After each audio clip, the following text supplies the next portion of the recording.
एक लड़के की विचित्र लव स्टोरी। एक अमीर लड़का था। उसे एक गरीब किसान की लड़की से प्यार हो गया।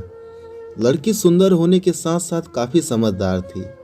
एक दिन जब लड़के ने उस लड़की को बताया कि वह उससे प्यार करता है और उससे शादी करना चाहता है, तो लड़की ने कुछ सोचने के बाद उस लड़के को शादी करने से इनकार कर दिया, क्योंकि वह गरीब परिवार से रिश्ता रखती थी।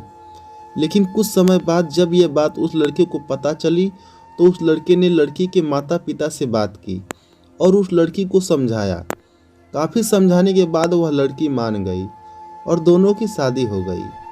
शादी के बाद लड़का उसे बहुत प्यार करता था। दोनों का दाम्पत्य जीवन काफ़ी अच्छा चल रहा था। लेकिन कुछ महीनों बाद लड़की को चर्म रोग हो गया, जिसके कारण उसकी खूबसूरती ढलने लगी।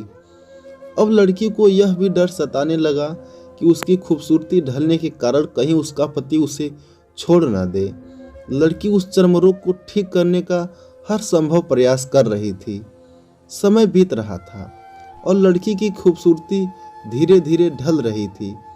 एक दिन वह लड़का एक काम से दूसरे शहर गया।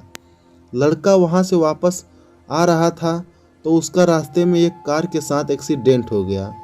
उस दुर्घटना के दौरान लड़के की आंखों की रोशनी चली गई। इस दुर्घटना के कुछ समय के बाद उसका जीवन फिर से सामान्य और सुखी बीतने लगा। वह लड़की चर्मरोग की वजह से दिन प्रतिदिन कमजोर और बदसूरत होती गई, लेकिन पति अंधा होने के कारण उनका दाम्पत्य जीवन ठीक चलता रहा और दिखाई न देने के कारण वह लड़का उससे पहले की तरह प्यार करता रहा। कुछ सालों बाद बीमारी के कारण उस लड़की की मृत्यु हो गई।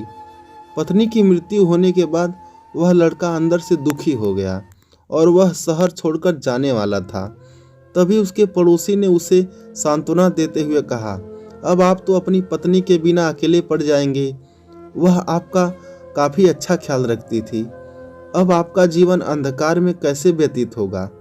तब उस लड़के ने अपने पड़ोसी की ओर देखा और गहरी सांस लेते हुए कहा, मैं कभी अंधा था ही नहीं, लेकिन मैं यह सोचकर अंधे होने का नाटक करता रहा कि कहीं मेरी पत्नी को उसकी बीमारी और बदसूरती के कारण यह ना लगे कि मैं उससे प्यार नहीं करता। इसलिए मैं इतने सालों तक बिना कुछ कहे हुए अपनी पत्नी की खुशी के लिए अंधा बना रहा। यह बात सुनकर पड़ोसी की आंखों से आंसू छलक आए और वह लड़का वहां से उठकर चला गया।